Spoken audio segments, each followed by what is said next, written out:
Gênesis 25, versículo 19. Os irmãos, esperar os irmãos acharem, daí nós podemos fazer uma breve oração. Todos acharam, amém? Amém. Vamos fazer uma breve oração, irmãos. Deixa aberta a sua Bíblia. Senhor, nosso Deus, nosso Pai, Deus eterno, poderoso, é no nome do Teu Filho, o Messias, Jesus, que nós agradecemos ao Senhor por mais esse dia, por mais essa semana que nós passamos perante Ti, ó Deus, louvando e glorificando o Teu santo nome. Perdoa nossas fraquezas, as nossas falhas, ó Pai, os nossos erros, ó Pai querido, as nossas bobices que nós cometemos durante a semana. Perdoa, Senhor Jesus, todos os nossos pecados, ó Pai. Mas agora eu peço a Ti, ó Deus, que nos corrija, que nos console, que fale da Tua palavra ao nosso coração e que ela seja aberta para nós, ó Pai querido. Que seja uma carta aberta para o nosso entendimento e que venha fazer diferença na nossa vida e transformar a nossa mente. É no Teu nome que eu te peço e te agradeço, no nome de Jesus. Amém. Gênesis 25, versículo 19, irmãos. A porção de número 6, nós estaremos estudando uma porção muito interessante, continuando a história dos patriarcas, que nós começamos já há um tempo. Nós estamos aí na paraxá de número 6, na porção 6, a porção Toldot ou Toledot, história, porção que fala sobre a história. 25:19, todo mundo achou? Amém. Eis a história, por isso Toldot. Eis a história de Yitzhak, ou Isaac, filho de Abraham. Abraham foi o pai de Yitzhak. Yitzhak tinha 40 anos de idade quando tomou Revica, a filha de Betuel, o Arami, de Padã Aram, irmã de Lavan, o Arami, para ser sua mulher. Yitzhak orou a Adonai a favor de sua mulher, pois ela não tinha filhos. Adonai ouviu-lhe a oração e Revica engravidou. Os filhos lutaram tanto dentro dela que ela disse: se isso continuar dessa forma, por que continuar a viver? Por isso ela foi perguntar a Adonai, que lhe respondeu: existem duas nações em seu ventre. Desde o nascimento eles serão dois povos rivais. Um deles será mais forte que o outro, e o mais velho servirá ao mais novo. Quando o tempo do parto chegou, havia gêmeos em seu ventre. O primeiro a sair era vermelho, e todo recoberto de pelos, como um casaco. Por isso ele foi chamado Esav, que significa completamente formado, isto é, já tendo pelos. Uma pessoa formada, por causa dos seus pelos. Então seu irmão surgiu com a mão agarrada ao calcanhar de Esav. Por isso ele foi chamado Yaakov. Ele segura pelo calcanhar, que é o significado do nome Yaakov, que vem de Ekev, que é calcanhar. Yitzhak tinha 60 anos quando deu à luz os dois. Os meninos cresceram e Esaú tornou-se um caçador habilidoso, um homem que vive no campo, ao passo que Jacó era um homem pacato, que vivia em tendas. Yitzhak preferia Esaú, pois ele gostava de caçar. Rivka preferia Jacó. Certo dia, quando Jacó preparou um cozido, Esaú chegou do campo exausto e disse a Jacó: por favor, deixe-me devorar um pouco dessa coisa avermelhada. Estou exausto. Esse é o motivo dele ter sido chamado Edom. Edom, que quer dizer vermelho. Jacó respondeu: venda-me primeiro seu direito de primogenitura. Jacó disse: primeiro jure. Então ele jurou, vendendo assim seu direito de primogenitura a Jacó. Então Jacó deu-lhe pão cozido de lentilha. Pão e cozido de lentilha. Ele comeu e bebeu, levantou-se e continuou seu caminho. Assim, Esaú demonstrou o pouco valor que sentia pelo direito de primogenitura. Até aqui, irmãos. Uma passagem, uma história bem conhecida, essa que eu acabei de ler, de todos os irmãos. Todo mundo sabe lá a história do Jacó, enganador, que todo mundo conhece. Essa história que Jacó lhe deu um jeito de reaver o seu direito de primogenitura. Mas antes, começando ali pelo início, essa é a paraxá que mais conta sobre a história de Isaac. A paraxá, na semana passada, ela contou muito sobre Abraão. Contou muito sobre a história de Abraão. E depois, no finalzinho, nós vemos a vida de Isaac. E um pouquinho ali, quando ele foi escolhida a esposa para ele. O resto a gente não viu muito da vida dele. E depois, o final, terminou com a genealogia de Ismael, o irmão dele. E depois começou aqui, nessa paraxá, a história realmente do que aconteceu na vida de Isaac. E Isaac, filho de Abraão, o patriarca, o segundo patriarca é o Isaac, aquele escolhido por Deus para dar a genealogia que ia dar origem ao povo de Israel e também que iria dar origem, consequentemente, ao Messias, que iria libertar o mundo, que irá libertar o mundo. E Abraão, ali, sendo pai de Isaac, criou ele muito bem, nós sabemos. Escolheu ali o seu servo Eliezer, escolheu uma boa esposa para Isaac, uma esposa que amava ele, uma esposa apaixonada. Os dois ali eram muito amáveis, ali um com o outro, diz a história aqui. Até depois os irmãos vão ver porquê. E até depois os irmãos vão ver porquê. Deixa um pouquinho o ganho maior então. Não, ele canta. A Rebeca, ela era estéril, mesmo depois que eles haviam se casado. Eles tinha 40 anos de idade quando ele tomou a Rebeca, ou Rivka, a filha de Betuel, como esposa. Ele tinha 40 anos, então ele não casou com 20, 30, ele casou com 40 mesmo, Isaac. E ele foi ter filho com 60, porque ela era estéril, ela não conseguia ter filhos. E Deus só abençoou ele quando ele tinha 60 anos ali, que Rebeca abriu a madre dela, Deus curou ali o ventre de Rebeca e ela pôde dar à luz a filhos. E quando ela engravidou, primeiramente, claro, Isaac orou a Deus. Ele orou para que Deus desse um filho a ele através da sua esposa. Ele não quis seguir o erro que o pai dele fez. Que era o que o pai dele fez? A Sara era estéril e ela deu ali a escrava para ele. Agora eles não, já aprenderam com o erro já. Ele não quis seguir o erro do pai dele, não. Ele quis continuar na verdade.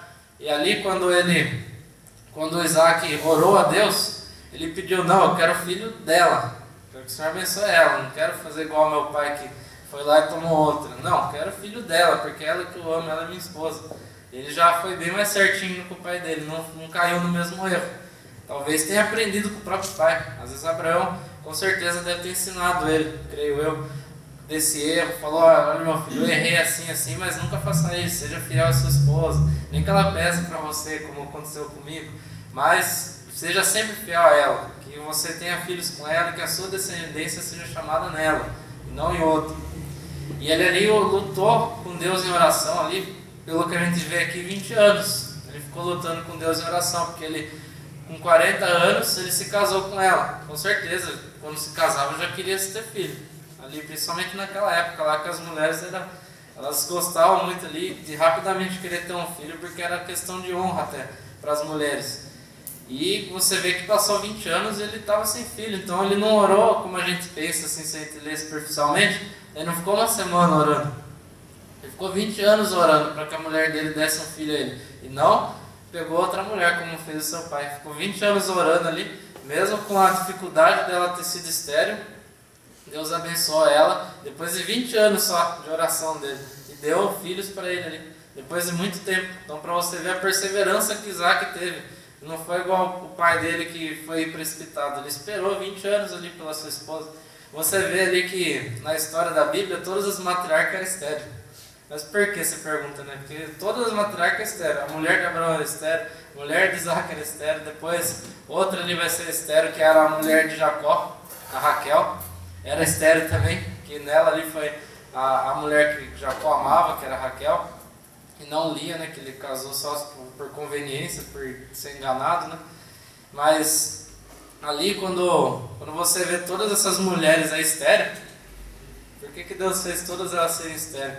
Porque na Bíblia, como nós vimos na história do cego lá, quando Jesus encontrou com o cego de nascença, os discípulos perguntaram para Jesus: Jesus, quem pecou? Ele ou os pais deles para que ele nascesse assim?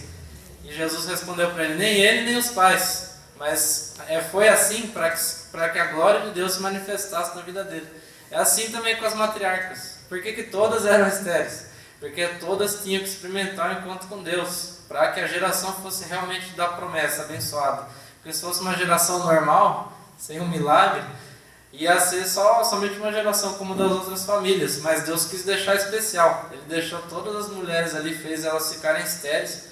Todas as matriarcas que depois deram origem ao povo de Israel ali, todas elas eram estéreis. Para quê? Para que em cada uma delas Deus manifestasse a sua glória.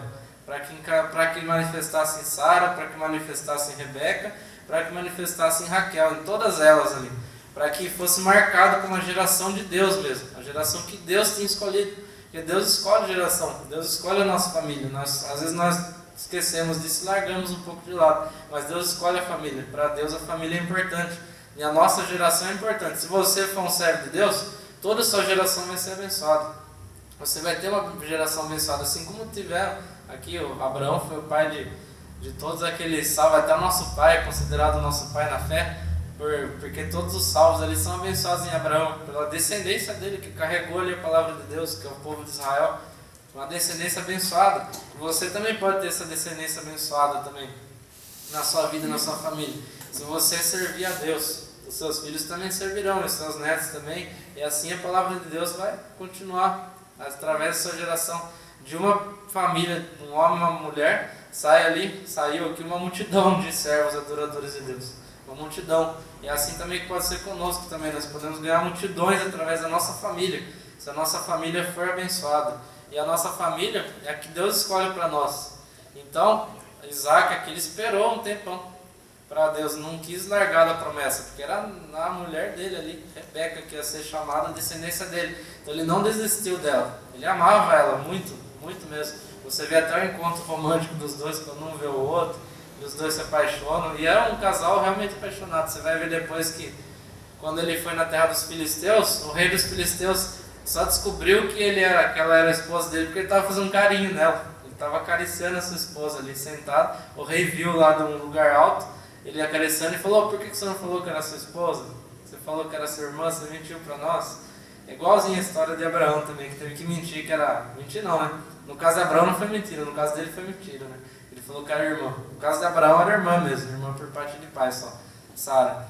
E ali ele mentiu também, mas foi descoberto porque ele estava fazendo carinho na mulher dele. Então os dois eram eternos namorados mesmo, porque mesmo ali na velhice dele, porque ele estava ali mais de 60 anos quando aconteceu isso, e os dois lá estavam se acariciando ali. Os dois estavam num amor só ali, o casal. Esse casal era realmente um casal que se amava até o fim da vida. E é com ela que queria, não quis saber de outra não quis saber igual os outros, que queria 2, 3, 4 mulheres. Ele quis saber só de Rebeca mesmo, porque era a mulher que ele amava, não quis saber de mais nenhuma outra. As pessoas até falam às vezes: eu posso ter 4 mulheres, porque o Abraão teve 2, né? Não sei quem teve tantos, que Davi teve umas partes também, Salomão teve mais de 1000. Posso ter um monte também, mas vê a história dessas pessoas, vê se elas tinham paz na vida, vê se elas tinham paz na casa delas. Não tinham. Você vê a própria história de Ana, lá, e a mulher de Eucana com a sua rival Penina, que era a mulher dele também. Não tem uma família que seja polígama e que seja abençoada. Todas elas são todas briguentas. E na época também não era muito, poligamia não era muito por amor, não, porque você pensa que Salomão dava atenção para as 1000 dele? Dava nada, dava só para uma ali, a Sulamita. O resto era tudo política só. O resto era só política. Era acordo com outro país, ele ficava como presente, assim, dote, a mulher. Eu fazia um acordo com o rei e dava a filha dele para mim como para ser minha esposa como dote. Às vezes eu nem gostava, né? Até meu professor, eu tô fazendo uma matéria com um professor, ele foi desembargador e ele conheceu o mundo inteiro, né? E ele conheceu uma família indiana lá que ele foi na casa de um amigo dele, que era indiano e tinha estudado na Inglaterra. Ele tinha 4 esposas. E daí ele falou assim, não, mas uma só que eu escolhi.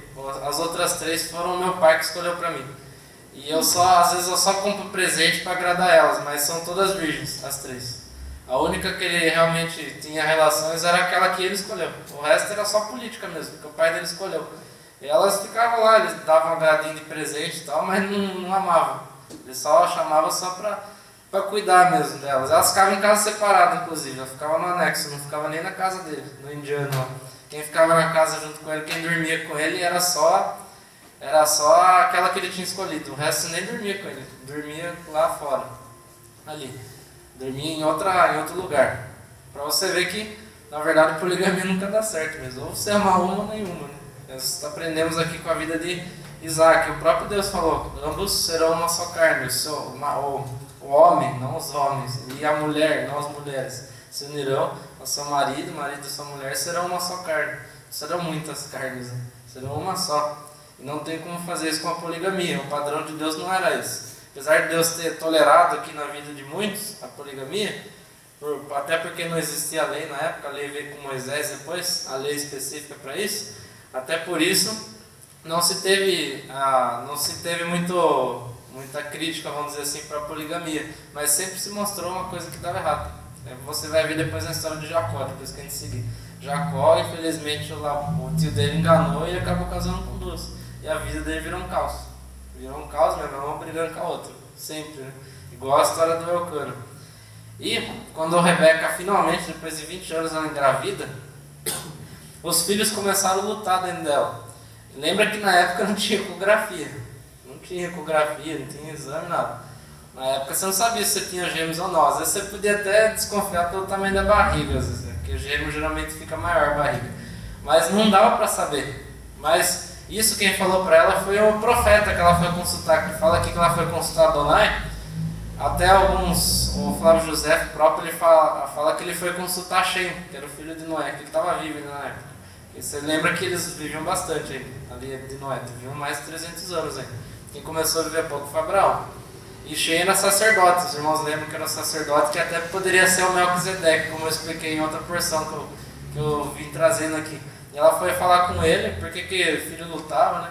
Os rabinos que fizeram a Mishnah, que é a Torá oral, eles compilaram, eles contam até que quando ela passava na frente de uma yeshiva, que é a escola para aprender a lei de Deus, um lá ficava chutando. E quando ela passava na frente de um altar idólatra, o outro chutava. Isso aí é os rabinos que contam, né? A Bíblia não fala isso. Os rabinos ali pela tradição oral, que é passado de pai para filho. Aí quando ela passava no templo idólatra, um lugar ruim, um lado chutava. Quando ela passava numa escola da lei de Deus, num lugar de adoração, num altar de adoração a Deus, o outro lado chutava. Que seria Jacó, que ele foi sempre pendido para as coisas de Deus desde o ventre, e Esaú, que sempre foi pendido para o mal desde o ventre também. Isso daí é tradição oral, né? Não é escrita.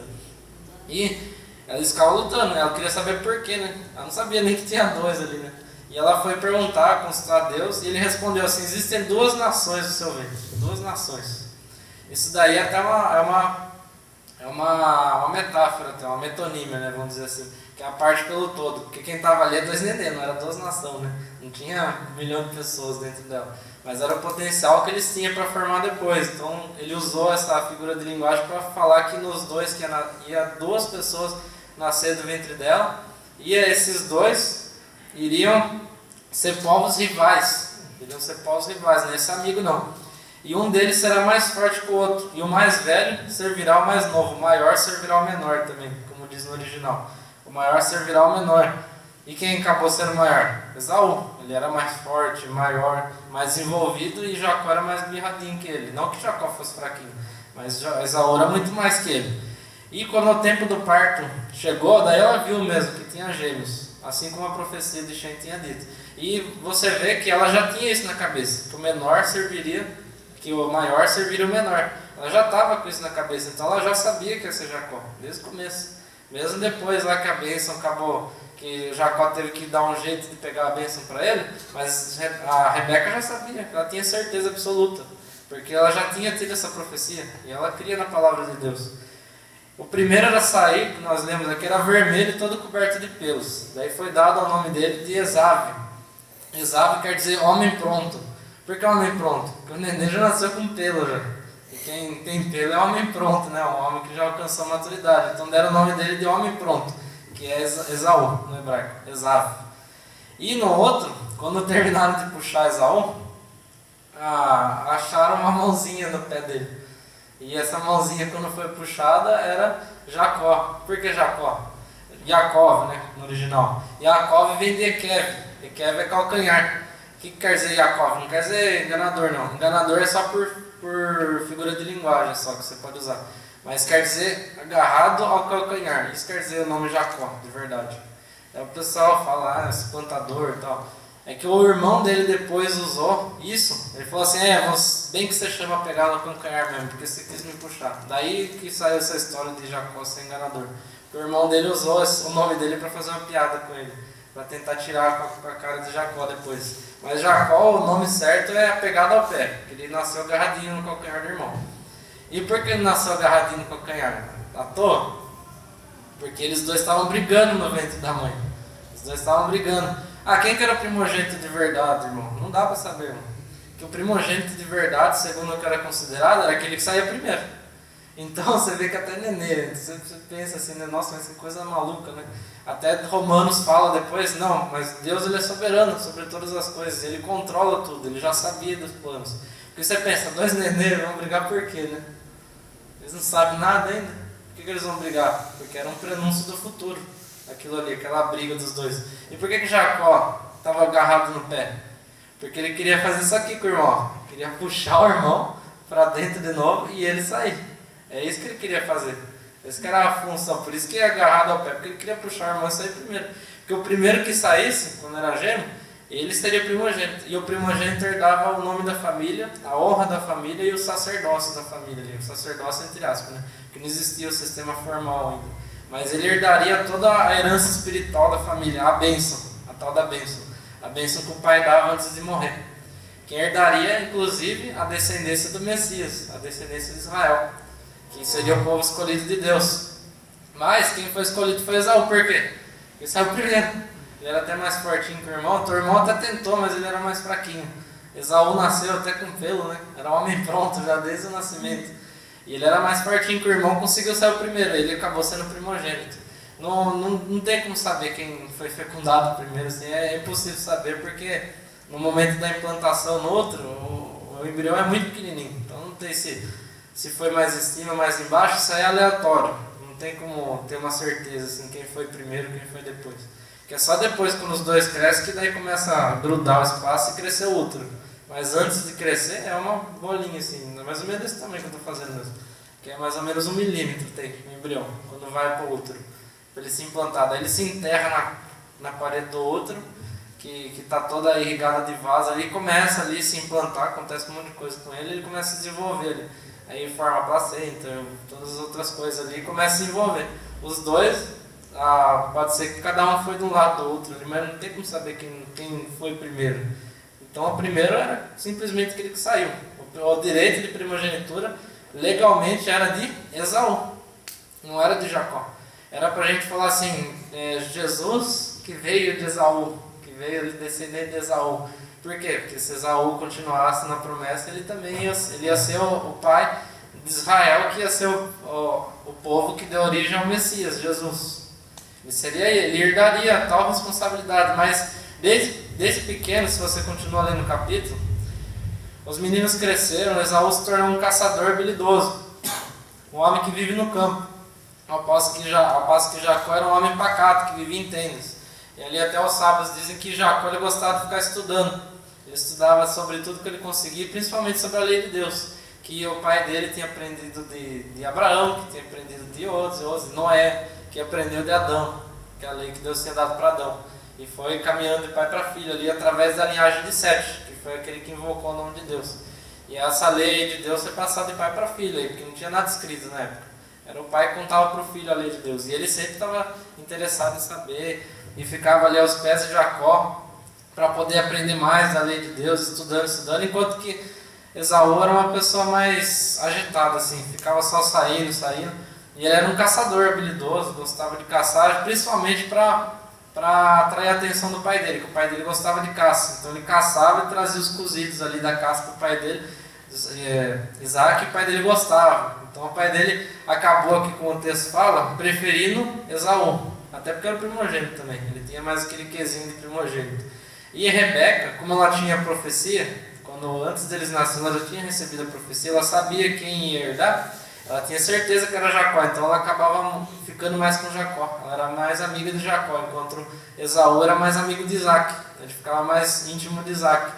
E ele caçava lá, e disse que ele, principalmente Flávio José, os historiadores até falam que ele era uma pessoa bem arteira, assim, desde jovem.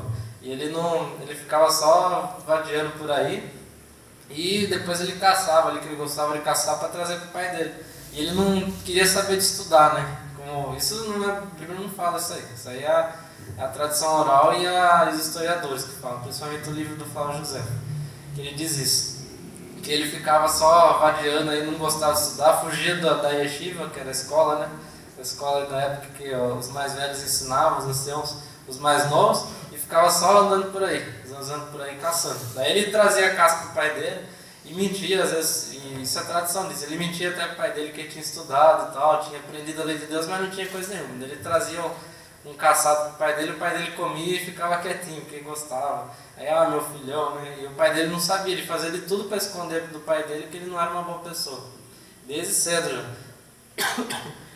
E depois, como nós vimos, ele certo dia, quando o Jacó preparou um cozido, era um cozido de lentilhas que ele estava preparando. E lentilhas, se os irmãos forem prestar atenção nos costumes da época, quando se cozinhava cozido de lentilhas? Quando havia luto, quando alguém morria. Aí você cozinhava lentilhas para a pessoa que estava sendo consolada, para a pessoa que estava em luto. E quem tinha morrido ali? Muitos os historiadores dizem que foi Abraão. Abraão tinha morrido ali. E Isaac estava muito triste. E daí Jacó foi preparar um cozido de lentilhas que servia para consolar aquele que tinha perdido uma pessoa amada, que era o pai dele. Ele estava preparando um cozido para dar para o pai dele, para consolar o coração do pai dele que tinha perdido o seu pai, que era Abraão. Tinha perdido, estava triste. E já Esaú, o que ele estava fazendo? Vadiando por aí, caçando lá. Não estava nem aí com a situação. Estava aí passeando. Ele não queria assumir responsabilidade, nunca quis. E aqui se prova isso de uma vez por todas aqui na Bíblia. Porque ele chega exausto da caçada que ele fez, trouxe o animal ali para o pai dele. Mas, quando ele chegou do campo, ele estava tão cansado que ele falou assim, deixa eu comer um pouco dessa coisa aí que você está fazendo, essa coisa vermelha. Aí Jacó explicou para ele, não, estou fazendo pro pai nosso, que ele perdeu o nosso avô ali, nosso avô morreu, estou fazendo para ele. Aí Jacó, não, me dá esse negócio aí. A Bíblia até fala aqui que ele, me dá dessa coisa avermelhada, estou exausto. Ele fala bem bravo mesmo. E por isso até que ele ganhou o apelido, assim, vamos dizer, não é apelido, né? Ele ganhou o nome de Edom também, porque o povo que ele deu origem foi o povo de Edom, os Edomitas, que quer dizer vermelho, por causa do cozido de lentilha ser vermelho. E Jacó respondeu então para ele, venda-me primeiro então seu direito de primogenitura. Jacó ele estava de olho já, porque Jacó ele era uma pessoa de Deus, ele era uma pessoa abençoada por Deus, seguia, estava sempre ali estudando a lei de Deus, querendo agradar a Deus, era uma pessoa tranquila que não gostava de se meter em confusão. Esaú já se metia em confusão o tempo inteiro ali. Esaú, o tempo inteiro ele se metia em confusão, ia lá, não. Depois ele foi lá para as terras estranhas casar, não quis casar com ninguém do povo, uma pessoa que adorava a Deus foi casar no meio das idólatras, Esaú. Ele fez tudo errado na vida dele e não ligou para o seu direito. Agora Jacó sempre fez o que é certo, ele estava só esperando a chance dele de ter esse direito. Porque o direito era de Esaú por legalidade, mas era de Jacó por promessa. Era diferente isso. E Esaú ali, acabou ficando sem esse direito. Ele vendeu. Ele falou assim, tá bom, eu estou a ponto de morrer, exagerado, né? Estava cansado ali, só fazer, ele tinha caçado, ele estava com um animal ali, é só fazer o cozido ali rapidinho, esperar um pouquinho e comer. Mas não, ele dava mais valor para a pança dele do que para a responsabilidade que ele tinha com Deus. Ele tinha uma responsabilidade com Deus ali. Ele talvez não quisesse essa responsabilidade, eu nunca pedi para ser isso, mas depois ele chorou quando ele perdeu. Então, na verdade, ele queria, mas ele não ficou na posição que era para estar. E ele vendeu esse direito de primogenitura para Jacó. Vendeu ali. E continuou seu caminho, jurou, olha, dou o direito de primogenitura para você se você der esse prato para mim. Foi, vendeu e foi-se embora no seu caminho. Voltou, não foi nem consolar o pai, foi embora de novo, vadiar. Ou caçar, fazer qualquer coisa. Esaú demonstrou o valor que sentia pelo direito de primogenitura. Ele não dava bola. Melhor comer do que ser primogênito. Porque ele não é uma coisa política, irmão, uma coisa assim de posição. É uma responsabilidade de Deus que ele tinha. Ele era para ser o sacerdote da família. Ele era para ser aquele que continuaria levando o ensino de Deus. E que ensino que ele levaria se ele não ligava para nada de Deus? Não ligava para nada das coisas de Deus. Que ensino que ele levaria? Então, na verdade, quem Deus escolheu, até isso quem fala é o profeta Malaquias, no capítulo 2 do seu livro. Ele fala assim, amei Jacó e odiei Esaú. Então, o próprio Deus ali escolheu Jacó, já, desde antes. Essa situação toda foi uma permissão de Deus ali. Vamos dizer assim, no vocabulário meio simples assim, né, que foi armada por Deus a situação, para que ele ganhasse o direito de primogenitura. É claro que Jacó teve essa culpa, ele enganou, ele mentiu na cara do pai dele, ele mentiu, mas quem ficou mais com a culpa foi Esaú. Ele sofreu com as consequências depois de Jacó, ele mentiu, sofreu com as consequências, mas quem preparou tudo foi Deus ali, para que ele ganhasse o direito de primogenitura. Talvez se ele não tivesse enganado Jacó, Deus ia dar de qualquer maneira para ele, de outro jeito mais fácil, mas ele quis. Ele não, né? A mãe dele que chutou ele para lá, né? Foi empurrando. Ele não queria, ele foi tremendo falar com o pai dele. A mãe dele que deu uma empurradinha lá, vai lá filho, vai lá falar com ele. E ele foi, fez o que era errado, sofreu depois muito na vida por causa disso, teve que passar por muitas provas ali diante de Deus para poder realmente ali assumir a responsabilidade, porque quem assumia a responsabilidade? Quem Deus confirmava a promessa. Porque se você ver no capítulo anterior, Deus confirma para Isaac, aqui também ele confirma. A promessa que eu fiz a Abraão, você está abençoado também com ela, a sua nação será fértil, próspera. E quem recebesse essa bênção ia ser de Deus, ia ser aquele que Deus ia confirmar, porque o pai dava a bênção, mas quem confirmava a bênção era Deus depois. Mas o pai tinha autoridade, porque aquele que o pai desse era aquele que Deus ia abençoar. Então por isso até que ocorreu essa situação, para que Jacó pudesse ter esse direito, porque ele merecia. Esaú não merecia nada, ele não merecia ter esse direito, porque a Bíblia chama ele de profano, ninguém que seja profano como foi Esaú, Hebreus fala, que vendeu seu direito de primogenitura por um prato de lentilhas, não assumiu a responsabilidade daquilo que tinha, não assumiu. Ele queria ter status, gostava de ser o primogênito, mas não dava valor para aquilo, não dava valor. É a mesma coisa um líder, às vezes um líder, uma pessoa que tem algum trabalho, não estou falando só trabalho na igreja não, qualquer lugar, e não dá valor para aquilo que tem, não dá valor. A pessoa tem, ela gosta de ter, porque ela tem uma posição, aparece, todo mundo gosta dela, mas ela não dá valor para aquilo que ela tem. É a mesma coisa ali que Esaú fez, só que de uma maneira pior, porque era um cargo de Deus que era para ele. Não era um cargo humano, não era uma empresa. Era uma linhagem de Deus que era para ele. E ele rejeitou isso aí, na cara de Deus. Não quero isso aí, porque eu não quero o trabalho, né? Não quero me esforçar muito. Isso aí é preguiça que a gente vê Esaú. Preguiça, profanação do nome de Deus na vida de Esaú. E ele foi um covarde. Esaú foi um covarde, não quis assumir a responsabilidade. Esaú depois, ali quando ele tinha 40 anos, ele tomou por mulher, ali duas mulheres ali, Irudite e Basmate, dos Heteus, que era um povo idólatra, foi lá nos Heteus. Olha aqui o versículo 35, mas elas se tornaram um motivo de amargura de espírito para Isaac e Rebeca. Ele foi lá pegado para ser sua mulher, pessoas idólatras, pessoas idólatras, só deu amargura na família. É igual igual às vezes quando a filha ou o filho casa com alguma pessoa totalmente desnaturada e que não quer nada com a vida, o pai e a mãe ficam amargurados, né? Fica decepcionado com o filho, né? Meu filho, você fez essa escolha, podia ter feito uma escolha abençoada, você fez essa escolha e entristece. E Rebeca e Isaac ficaram entristecidos com a escolha dele, porque ele foi escolher justo lá no meio da idolatria, foi escolher as mulheres dele, as mulheres que ele teve. Foi lá escolher no meio da idolatria, igual muita gente faz, né? Vai lá no mundo para casar, depois volta às vezes na igreja casado. Sai dar uma saidinha, né? Dá uma desviadinha, casa no mundo e volta, porque acha que não tem jeito na igreja para ele, que não sei o quê, no povo de Deus não tem. E o Deus dele é o casamento, né? O Deus dele é o casamento. E ele acha isso mais importante do que servir a Deus e vai lá fora, pegar alguém de fora. É os Esaú da vida. Esses são os Esaú da vida, que não quer esperar de Deus, não quer assumir a responsabilidade e fica pegando qualquer coisa para a sua vida. E fica vivendo de qualquer jeito. Isso aí é relaxo. A Bíblia até fala, né, que aí é daquele que levar a obra de Deus com relaxo. Isso aqui é uma obra de Deus. Levar com a barriga, né, como a gente fala aqui. Aí é daquele, maldito seja, né? A Bíblia fala em Jeremias. Maldito é aquele que faz a obra de Deus relaxadamente. Ali estava falando contra os sacerdotes. E aqui era uma função disso também. Esaú estava levando relaxadamente a obra que Deus deu para ele. E ele só perdeu com isso. Somente perdeu com tudo isso. Eu vou aqui fechar a história de Esaú e Jacó. Os irmãos percebem que eu estou até pulando um pouquinho a história de Isaac. Mas depois eu volto na história dele também, só para a gente terminar aqui a história dos dois fechar, depois a gente pega aqui de Isaac, para não ficar muito descompassado. Então, com o passar do tempo, Isaac envelheceu. Ali, os dois continuaram a sua vida, ele tinha vendido ali seu direito de primogenitura, mas ali Isaac, ali, envelhecendo, ficou cego, não enxergava mais nada, deu um palmo na frente. Isso daí foi o quê? Permissão de Deus. Por quê? Porque se ele não tivesse ficado cego, não tinha como Jacó tivesse pegado a bênção dele, porque a bênção já era dele, já tinha sido vendida para ele, por um prato de lentilha. Quem mandou o outro vender por um prato de lentilha? Jurou ali, falou, eu juro, geralmente você jurava por Deus, que é maior, eu juro por Deus ali que eu vou cumprir isso aí, eu juro pelos céus, né? Coisas maiores ali se jura.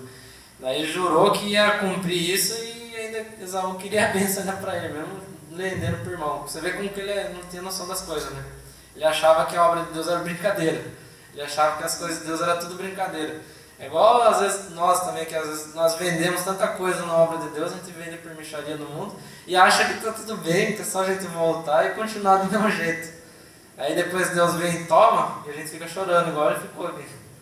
Porque nós queremos vender por mixaria no mundo. Mixaria é aquilo que Deus deu pra gente, a família nossa, tudo que Deus deu pra gente, tudo que você possa imaginar. Os bens que Deus deu para você, a sua família, uma obra de Deus na igreja, uma obra de Deus no seu serviço, tudo que Deus deu na sua mão, às vezes nós vendemos por mixaria. E depois ainda a gente quer continuar depois, achando que a gente não aconteceu nada, né? Finge que não aconteceu nada e continua. Esaú fez a mesma coisa, ele vendeu a primogenitura dele, fingiu que não aconteceu nada e foi lá tentar receber a bênção do pai. Chegou tarde, por quê? Porque Deus já tinha dado para outro, que era de direito do outro, que tinha vendido. É o que nós fazemos também muitas vezes, quando a gente se deixa levar pelos pratos e lentilhas no mundo, pelos pratos e lentilhas que vem vender. E olha, eu falo para você, uma vez vendido, uma vez negado o nome do Senhor, você vai perder muito com isso. Depois você vai se lamentar. Ah, mas eu vou perder a salvação? Não estou falando de salvação aqui, irmão. Estou falando de responsabilidade que você vai perder. Você vai perder uma obra muito grande que você poderia ter, você vai perder. Se você se arrepender de coração, Deus salva você, não estou falando isso. Mas você vai sofrer as consequências daquilo que você fez. E abandonou, você não vai mais ter aquilo que você tinha, porque você deu pouco valor. Mesma coisa, a pessoa é cristão e tem vergonha de falar que é cristão, por exemplo. Tem vergonha, não é que você sai gritando que é cristão, não estou falando isso.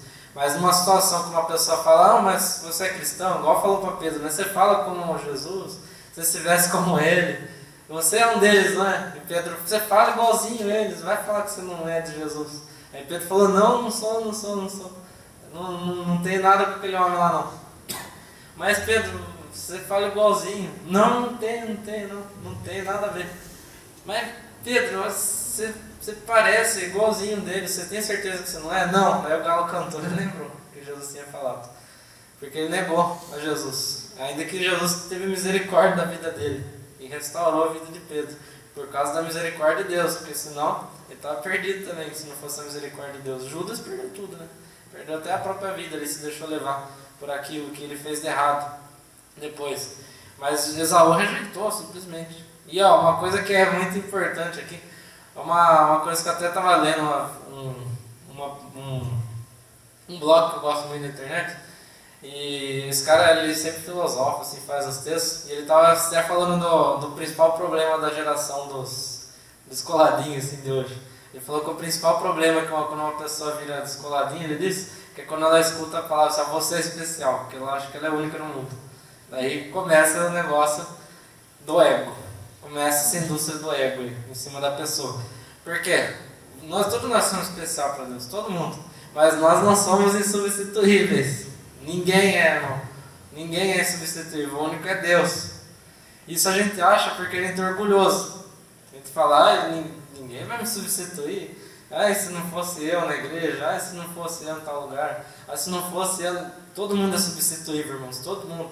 Todo mundo um dia que vai, se Jesus não voltar, vai voltar pro pó e vai vir outras pessoas, assim como a gente está no lugar de quem veio antes da gente, já morreu. Deus já resgatou, já mandou pro céu, já estão no céu com Deus lá, a gente está no lugar deles aqui, substituíram. E está com falta deles? Não, porque tem injustos aqui na terra para tomar o lugar. E Esaú achou isso, ele achava também, igual a geração, infelizmente, a geração que tem muitas igrejas evangélicas hoje, que acha que o mundo gira em torno dele. Então, ninguém me substitui. Sai da presença de Deus para você ver se não tem substituto. Claro que tem, irmão. Deus salva, tem uma prostituta lá que está largada na estrada e faz dela e bota no seu lugar. Que você achava que era de honra, que você mereceu, e salva alguém que está totalmente perdido lá e bota no seu lugar. Para mostrar que ele é Deus. Pega alguém no monturo lá e bota para sentar entre os príncipes, no seu lugar. Que você está lá. E tira você, igual fez com Esaú. Então não vem com essa de achar que você é único no mundo, não. Você não é único no mundo, eu também não sou. Quando nós compactuamos muitas vezes com a modinha, né? Com a modinha às vezes que tem, a gente acha, né? Desculpa a sinceridade, irmão. Me perdoa assim, se eu for muito grosso assim, com isso, mas muitos hinos contribuem para isso. Muitos hinos que engrandecem a pessoa além do que merece, além do que tem que engrandecer. E os hinos que são só centrados na pessoa, que a pessoa vai ganhar, que vai pisar nos inimigos, vocês vão ver o que aconteceu com Isaac. Isaac não teve que pisar no inimigo, Deus fez o inimigo se reconciliar com ele. Ele viveu bem depois, com aqueles que antes eram inimigos. E a gente quer pisar em cima, quer matar, quer que Deus exploda, quer que Deus faça mal para eles. Por quê? Por causa da influência da modinha. Dentro das igrejas também, da modinha que às vezes tem. Hino que fica só centrado na pessoa, que o outro vai ter que te aplaudir, que a outra pessoa vai pisar em cima, que nem escravo da outra pessoa, que você é isso, você é aquilo, que a gente não é nada, irmão. A gente é substituível sim. O que deixa na cabeça das pessoas, e por isso que elas vivem frustradas, Isso aí eu estou falando sério.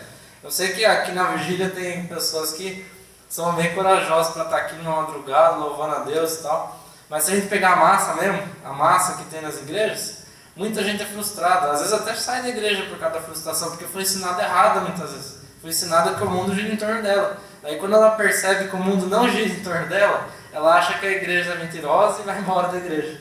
Por quê? Porque os hinos falaram para ela que o mundo gira em torno dela. Porque os hinos falaram para ela que ela é insubstituível. Porque os hinos falaram para ela que ela é a maior de todas. Daí quando ela percebe que ela é fraca, que uma doençazinha abate ela, ou qualquer coisinha abate ela, que Deus com um dedinho que encosta já bate, a pessoa fica frustrada e vai embora. Ela fala que Deus não fala com ela, que Deus não responde. Mas ela está servindo a Deus errado. E muitas vezes eu penso comigo que não é nem motivo delas, é motivo às vezes até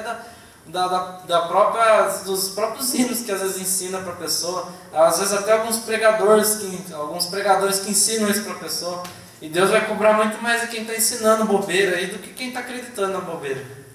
Claro que essas pessoas que estão acreditando na bobeira vão perder muito, mas quem vai perder mais é os falsos mestres, os falsos profetas que estão ensinando essas bobagens por aí, e que a gente é substituível, que você não confunda eu com alguém depressivo também, que você tem que se botar lá no chão. Isso daí também é coisa errada também. O pregador às vezes tem os dois extremos, né? O pregador que bota a pessoa lá embaixo mesmo. Não, você não vale nada mesmo, irmão, não sei o quê.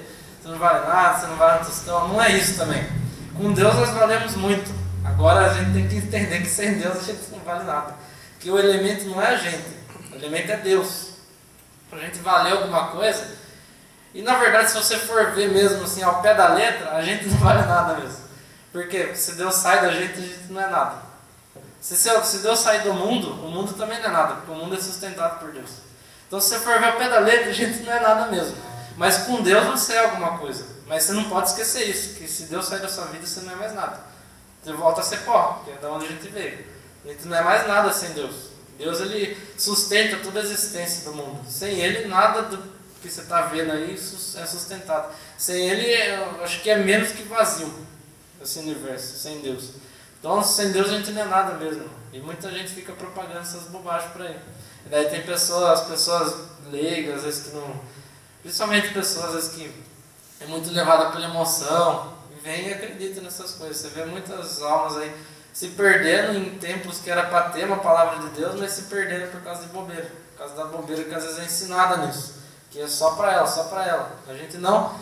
Por que você acha que a igreja cristã da época de Galileu ficou brava quando Galileu falou que a Terra não... que o Sol não girava em torno da Terra? Por quê? Porque eles perderam a posiçãozinha deles de centro do universo. Agora a gente não era mais centro do universo. Galileu apontou a luneta dele e viu Lua em volta de Saturno. Então nem tudo gira em torno da gente, Galileu estava falando. Nada gira em torno da gente, é a gente que gira em torno do Sol, Galileu falou. E a igreja pá nele. Aí obrigou ele a desmentir a teoria dele, contra a vontade dele. Ele foi lá perante o Tribunal de Inquisição e falou: não, eu desacredito tudo isso que eu falei aqui, porque mexeu no eguinho das pessoas, mexeu no ego, porque a gente estava numa posição privilegiada, o centro do universo, tudo girava em volta, o Sol girava em volta, os planetas giravam em volta, as estrelas giravam em volta de nós. Aí quando o Galileu, não foi ele o primeiro, teve outros antes que foram queimados a fogueira, por falar que a Terra não era o centro do universo, que o Sol ficava parado e a gente que girava em torno dele, não era o contrário. Aí mexeu com o ego das pessoas quiseram matar essas pessoas. Por quê? Porque tirou-las da posição delas, de conforto.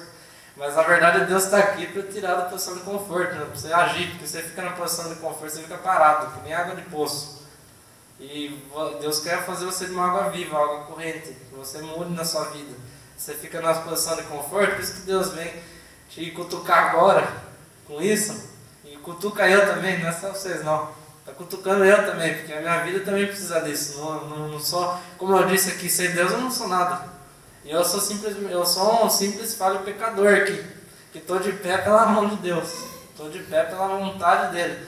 E estou aqui porque eu me deixei que Deus usasse a minha vida, contrário de Esaú. Mas eu também estou sujeito a cair um dia. Então, olhar para mim com uma aura de que eu sou um modelo perfeito, não existe isso. Eu não sou um modelo perfeito. Eu já errei tanto, eu erro ainda. Eu erro muito ainda. Tenho muita coisa para corrigir na minha vida e vou ter até a volta de Jesus para corrigir. Até que Jesus venha me dar um corpo glorificado, eu vou ter muita coisa para corrigir na minha vida. Muita mesmo. Todos os dias da minha vida eu vou ter. Ninguém aqui é perfeito, não. Ninguém é melhor que ninguém. Está todo mundo buscando o mesmo objetivo. Não sou melhor que ninguém aqui. Eu estou mais alto só por causa do púlpito. Mas eu estou no mesmo nível de todos espiritualmente. Ainda quem serve, a Bíblia fala que está até abaixo, né? Abaixo serve. A hierarquia da Bíblia não é para cima, você desce mais, você serve. Quanto mais você sobe na escala de Deus, mais você serve. Mais você serve o próximo. O pastor na igreja é o líder que nós todo mundo vê como o líder maior da igreja, mas é aquele que mais serve, aquele que está mais ali preocupado e tem que se preocupar com o bem-estar espiritual de todos, o bem-estar até material. Bem-estar material, espiritual, emocional, às vezes, né, aconselhando, fazendo várias coisas. Então, quanto mais você sobe, você desce na verdade, e é mais servo. E depois, claro, Deus vai exaltar a todos aqueles que servirem Ele bem. Mas não faça pela recompensa, não, faça porque você ama a Deus. E quanto mais você faz pelo amor de Deus, e não pela recompensa que você vai ganhar, não faça nem pelo céu. Eu quero ir para o céu, todo mundo quer ir para o céu aqui, no paraíso, todos querem. Mas não faça nem pelo céu, faça por estar com Deus. Faça porque você gosta dele. Não é nem pelo céu, né? É até pesado falar isso, mas nem pelo céu faça. Mas faça para estar com Deus. Isso na sua vida. Não seja profano como foi Esaú. Então como que ele acabou perdendo a bênção dele? Então Isaac estava cego e Rebeca escutou. Escutou ele falando com Esaú, vai, pega uma caça bem gostosa ali para mim, faz um cozido. E depois eu vou te abençoar, porque eu já estou às portas aí. estou às portas aí do céu já. Deus já está vindo me buscar, porque eu estou muito velho. Eu preciso disso. E quando ele veio, né, saiu para caçar, Rebeca já foi esperta e estava ouvindo. Ela já foi falar para Isaac, para Jacó. Falou, Jacó, vamos aproveitar essa oportunidade. Jacó estava com medo. Falou, não, mãe, vou fazer isso, vamos mentir para o pai. Rebeca falou, não, vai, meu filho, vai, que a bênção é sua. Você recebeu essa promessa de Deus, vai lá. E Isaac foi, ela preparou um casaco de pele para Jacó, para ficar dentro de Isaac, porque Esaú era peludo. Então ela pegou pele de ovelha assim, para simular o pelo de Esaú, porque ele estava cego, não enxergava nada, então ele pegava pelo pelo. E por que ela pegou pele de ovelha também? Para que o Esaú, como ele ficava no meio do mato, né, caçando bicho, ele tinha cheiro de animal do campo. Ele estava sempre mexendo com os animais do campo, caça. Então, para ficar o cheirinho de Esaú também, que ela colocou isso. Aí, quando Jacó veio, Jacó tinha uma voz bem diferente de Esaú. Então, ele chegou com a vozinha dele. E Jacó falou assim, a voz é de Jacó, mas o cheiro é de Esaú. Quem que será que é? Será que é Jacó ou Esaú? Daí, Jacó estendeu a mão para ele, que estava com a coberta de pelos. Aí, ele apalpou assim, é Esaú. Eu tenho certeza que é Esaú, que é peludo, né? É Esaú. Ele foi até a permissão de Deus. E ele abençoou Jacó. Dessa maneira. Ele disse, ele abençoou. Ele falou assim, se aproxime de mim e me beije. Daí Jacó beijou ele e falou assim, agora eu vou dar a bênção para você. E abençoou Jacó com essas palavras, versículo 28. Aqui. Meu filho cheira como o campo que Adonai abençoou. Portanto, que Deus dê a você o orvalho do céu, a chuva, né? A riqueza da terra, grãos e vinho em profusão, que povos o sirvam e nações se curvem diante de você. Que você se torne senhor de seus parentes, que os descendentes de sua mãe curvem-se diante de você. Seja amaldiçoado todo que o amaldiçoar e abençoado quem o abençoar. No entanto, assim que Isaac terminou de dar a bênção a Jacó, e Jacó mal acabara de sair da presença de seu pai, Esaú, seu irmão, chegou da caçada. Ele tinha acabado de falar amém da bênção, mas Esaú chegou lá. Jacó ouviu que Esaú chegou, deu um jeito de se esconder já, ir para algum lugar que Esaú não visse. Esaú chegou dentro do pai, né, todo pomposo, que recebeu a bênção, não tinha vendido, não tinha dado valor, mas na cabeça dele ele ainda estava na posição. Aí chegou para dentro de Esaú, falou, aqui está o cozido, meu pai, cadê a bênção? Aí ele, eu dei a bênção a outro, então eu dei a bênção a outro, eu dei a bênção a Jacó. Aí falou, mas pai, me dá a bênção, me dá a bênção, me dá a bênção. E Isaac falou para ele, não, meu filho, eu já dei a bênção, uma vez dada, está dada. É a bênção que, ele falou até assim para Esaú, se eu dei a bênção ao seu irmão, é porque Deus assim tinha planejado. Ele falou assim para Esaú. Esaú deitou no chão e começou um escarcel lá, começou a chorar e esgoelar lá. Me dá a bênção, pai, me dá a bênção, me dá, não sobrou nenhuma bênçãozinha para dar para mim, nenhuma. Ele começou a fazer um escândalo lá no chão e chorava. A Bíblia fala que ele chorou ali diante. Aqui, Esaú ouviu as palavras do seu pai e rompeu em lamento, em alta voz e muito amargo. Começou a chorar amargamente ali, que ele tinha perdido. Agora que ele percebeu que ele tinha perdido realmente a bênção de Deus. Pai, abençoe-me também, ele implorou. Ele respondeu, seu irmão chegou com uma artimanha e tomou sua bênção. Esaú disse, seu nome, Jacó, que é agarrado ao calcanhar, realmente ele cai bem. A piadinha que eu falei para os irmãos, que ele zoou com a cara do irmão. Porque ele me suplantou 2 vezes já. Ele tomou meu direito de primogenitura e aqui nesse momento tirou minha bênção. Então ele perguntou, você não guardou uma bênção para mim? Daí é a bênção que Esaú teve. Esaú disse ao pai, Esaú chorou muito alto e Isaac, seu pai, respondeu, aqui está a bênção, então vou dar uma bênção para você. Só que a bênção você sabe que é Deus que controla, né? A bênção na boca não serve de Deus. Então ele falou assim, aqui está, a sua casa será da riqueza da terra e do orvalho do céu acima. Aí tudo bem, ele ia ser abençoado. Você viverá pela espada, vamos lá, vai guerrear, vai ter muita guerra na terra dele. E servirá seu irmão. Essa daí, até eu creio que Isaac queria até falar uma bênção melhor, mas é a bênção que Deus mandou dar. Porém, quando você se desprender, arrancará o jugo do seu pescoço. Daí Esaú ficou com uma raiva, porque até a bênção dele saiu para Jacó, porque ele ia servir Jacó, ia ser uma nação menor. Ele era maior, ele era mais queridinho da família, ele era primogênito, ele era mais fartão, era o que mais agradava ao pai, mas a profecia dizia, o maior servirá ao menor. E se cumpriu essa profecia aqui. E a bênção foi para o maior servir o menor, porque Jacó era menorzinho, não tinha tantos recursos como Esaú, mas foi escolhido por conta da sua fé e confiança em Deus. Não porque ele merecia também, mas pela confiança que ele tinha em Deus. Esaú odiou seu irmão por causa da bênção que o pai lhe deu. Esaú disse consigo mesmo: o tempo para lamentar meu pai virá em breve, então matarei meu irmão Jacó.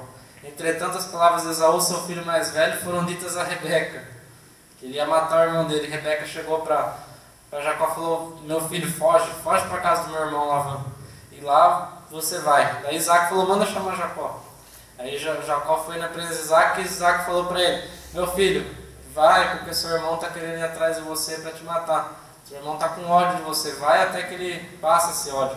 E outra coisa, pega uma mulher para você se casar na terra do irmão da sua mãe. Vai lá e toma uma mulher para você se casar lá. Então ele parte. E Esaú, o que ele faz? Esaú também viu que as mulheres dos cananeus não agradavam Isaac, porque ele falou para Jacó, Isaac: não tome nenhuma mulher cananeia, porque é idólatra, que não vai fazer bem a você, mas toma uma mulher dos meus parentes, porque são pessoas que servem a Deus. Pega de lá uma mulher, toma de lá. E Esaú, então, ele viu o pai falando que não gostava, tá bom, eu vou pegar de outra tribo então. Aí ele foi lá para Ismael e pegou a filha de Ismael. Eu vou casar com a filha de Ismael, a terceira esposa dele. Já tinha casado com duas, que Ismael. E o que a Hebreus fala dele? Que ele é sexualmente imoral. Fala ali, até na minha tradução até fala sexualmente imoral, que é o profano, né? Sexualmente impuro e imoral. Ou seja, até nisso, mulheres idólatras ali, foi lá, apesar que a filha de Ismael já era uma família ali abençoada por Deus, mas mesmo assim, pegou a terceira esposa, ele foi lá e pegou uma terceira esposa para ele lá. Ismael não era idólatra, Ismael tinha aprendido a lição lá, sua mãe, né, tinha aprendido a lição, e Deus se encontrou com ela no deserto, como nós vimos já, e ele foi um servo de Deus também, só depois que os descendentes dele se dispersaram. E pegou então a Mahalat, que era filha de Ismael, irmã de Nevaioto, para ser sua mulher. E assim, mais uma vez, desagrada ali a sua família, com mais besteiras aí que faz, e preparando para matar o irmão. Quando meu irmão voltar, eu pego ele ali. E Jacó ficou um bom tempo, né? Ficou anos e anos ali na terra de Labão, na terra de Padã, ali onde vivia seu tio Labão. E para nós não esquecermos também, a parte do Isaac, né, que eu falei que eu ia falar para os irmãos, quando depois ali que Esaú vende seu direito de primogenitura, veio uma grande fome na terra, assim como veio no tempo de Abraão, se os irmãos lembram das porções anteriores. E ele teve que ir para Gerar, que era uma terra na Filístia, na terra dos filisteus, que era o rei Avimeleque, que não era o Avimeleque de Abraão, era o filho de Avimeleque lá, de Abraão, chamava também Avimeleque. E nessa terra aí, você vê que Abraão desceu no Egito, ele já não desceu para o Egito, ele foi lá para os filisteus. Os filisteus não gostavam muito ainda. Os irmãos bem lembram, o rei Avimeleque ele fez uma aliança eterna com Abraão, que Abraão seria protegido na terra dele e todos os seus descendentes. Mas os filisteus não conseguiram muito isso não, porque quando Isaac chegou com a sua esposa Rebeca ali, ele sabia que os filisteus eram um povo bárbaro, não era um povo bonzinho não. Então se visse, e ela era bonita também, né? Que todas as matriarcas eram bonitas, né? Todas as matriarcas também era bem atraente, né? E chegou lá com essa mulher com medo das pessoas se apaixonar. E o que acontecia na Filícia quando alguém se apaixonava pela mulher do outro? Não era igual na Israel não, que era punido. O que acontecia? Se uma pessoa se apaixonasse pela mulher da outra, ele ia lá, matava o marido e ficava com a mulher. Por isso que ele falou que era irmã dele, porque ele estava com medo disso. Ele estava com medo de acontecer isso. Aí falando que era irmã, ninguém ia querer roubar dele, porque parece que o pessoal tinha um quê de roubar a esposa dos outros. E daí ele falou: vamos proteger, igual Abraão fez. Ele falou: minha irmã, não é minha mulher não, minha irmã. E foi lá, só que daí o rei Avimeleque estava lá no terraço, né, num lugar alto que fala, né, e ele viu lá e ele estava lá, Isaac fazendo carinho na Rebeca lá. Ele falou: louco, não é irmã? Por que ele está fazendo carinho nela, né? A esposa. Daí ele chegou bravo para Isaac e falou: Isaac, você não falou que era sua irmã? É sua mulher, eu vi você fazendo carinho nela. Você quer atrair maldição do mesmo jeito que o seu pai atraiu para nós? Aí Isaac falou para ele: não, mas é que eu tenho medo do povo da terra me matar para querer ficar com ela. Daí que ele falou: não, mas vem aqui, meus servos. Chamou algum guarda, algum servo. Ela falou assim: proclama em toda a terra que quem encostar um dedo em Isaac e na sua mulher vai ser morto, vai ser condenado à morte. Assim eles foram protegidos naquela terra. Eles ficaram lá. E foram lá nos poços que os irmãos lembram que Abraão tinha feito esses poços aí, na terra lá. Ele fez um altar ali, terra de Berseba, que ele fez a aliança com Avimeleque pai, né? Não o filho. Ele fez a aliança com Avimeleque pai ali naquele poço de Berseba, que é o Beer é poço, Shevá é sete, juramento. Então é o poço do juramento, onde eles juraram ali. E eles chegaram lá e estava tudo entulhado os poços. Estava tudo entulhado. Os filisteus, por maldade, foram lá porque não gostavam deles e jogaram muito entulho dentro dos poços, para eles não fazerem nada. E o que eles fizeram? Não brigaram com ninguém, nada. Foram lá e cavaram outro poço. Tinha água no poço. Que Deus abençoou eles, tinha água. E os outros foram lá, escondidos em tudo. E ele abriu mais 2 poços ali, até que no terceiro eles sossegaram. Não quiseram mais entulhar o poço dele. E assim eles... E Isaac, ele era muito abençoado. E isso daí gerou inveja nos filisteus. Porque ele chegou lá, as ovelhas dele criaram. As riquezas dele aumentaram. Daí os outros começaram a ficar com o olho gordo dele. Começaram a ficar com inveja dele. Por isso foram lá e entulharam os poços dele, para que ele não tivesse água para alimentar o gado dele. Mas toda vez que ele furava, tinha água. Não importa onde ele furasse. E diz a tradição também que quando eles chegavam no poço para tentar roubar o poço, não tinha mais água. Daí quando Isaac chegava, tinha água. Isso diz a tradição oral, né? A Mishnah.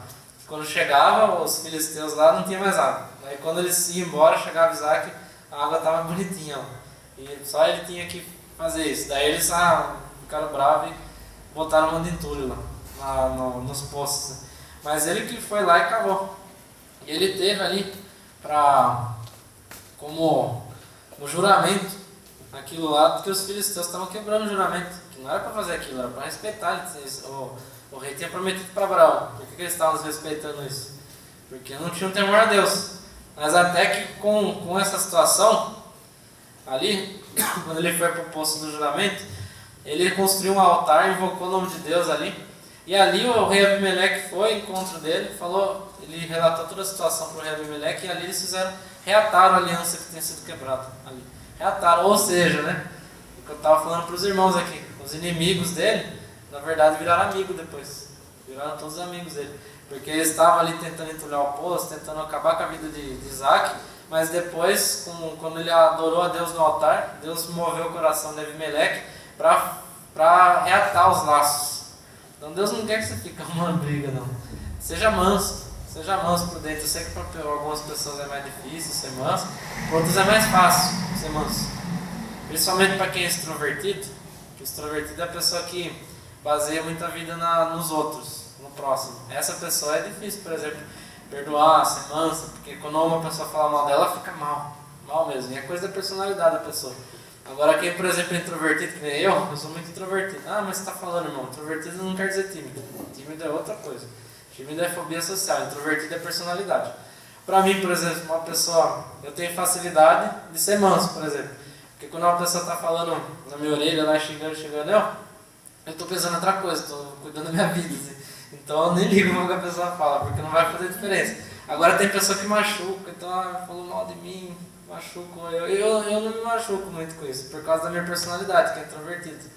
Então, mas seja mais fácil ou mais difícil, todos nós devemos buscar a mansidão. Não precisa virar introvertido, cada um com a sua personalidade. Deus vai usar você na sua personalidade, que você tem. Mas eu estou falando só das facilidades, né? Porque o introvertido intro é dentro. É a pessoa que é mais voltada para o mundo interior dela.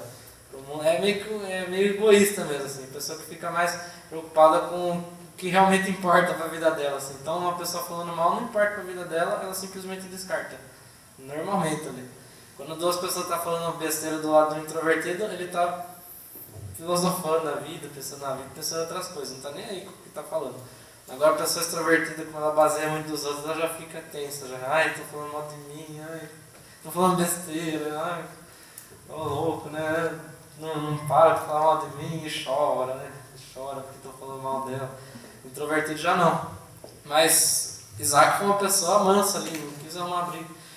Porque senão ali ela pegava na espada, né? Quem entulhou o poço dele falou: quem entulhou meu poço aqui? Porque se Deus era com ele, com certeza ele ia ter uma vitória ali. O que ele fez? Foi lá e cavou outro poço. Daí entulharam o poço dele de novo. Ele foi lá, falou com a espada, falou: quem entulhou meu poço? Não. Foi lá e cavou outro poço. Daí tentaram entulhar ali, mas Deus não permitiu que ninguém entulhasse. Até falam que até dizem que é uma passagem profética, até de falar dos 3 templos. Porque o primeiro poço aqui seria o primeiro templo, que foi construído por Salomão. O segundo foi o templo. O segundo poço seria o templo construído por Neemias, que foi destruído depois de 70 depois de Cristo. E o terceiro poço simbolizaria o templo do reinado do Messias, que daí esse aí ninguém ia destruir, porque Deus ia proteger. Por quê? Porque as nações quiseram acabar. Porque sempre, quando destruiu o templo de Salomão, foi invasão de outros povos. Quando destruiu o templo lá de Neemias, foi invasão dos outros povos, porque os povos sempre quiseram exterminar Israel. Mas quando o Messias vier, todo o povo será protegido, e não haverá mais isso. Então é uma passagem até profética quanto a isso. Que muitos teólogos concordam assim, com essa interpretação aqui dos 3 templos, né? Dos 3 templos ali, culminando na era messiânica, a era do Messias. No caso que nós sabemos, no reinado de Jesus na terra, que vai ser a era messiânica, que vai ser reinado eterno. Nós sabemos, 1000 anos ali, só de início mesmo. Mas depois vai vir o melhor ali para nós, o reinado eterno do nosso Messias Jesus. E você não deve também ficar tão preocupado com o que os outros estão tentando fazer, mas sim cavar o seu próprio poço. Não ficar tentando arrumar briga, não. Vai cavar o seu próprio poço, nem que entulhe depois ali, mas Deus vai estar com você e vai dar força para você cavar outro poço. Não precisa ficar preocupado, não. Você vai cavar outro poço, Deus vai abençoar você, vai ter água do mesmo jeito. Vai ter água onde você pôr a mão, vai ser abençoado, mas é você que tem que cavar. Se você ficar parado, não vai acontecer nada. Seja e busca o exemplo aqui de Isaac. Isso também fala muito pra gente da questão das origens também. Nossa, porque muita coisa foi entulhada pelos povos gentios.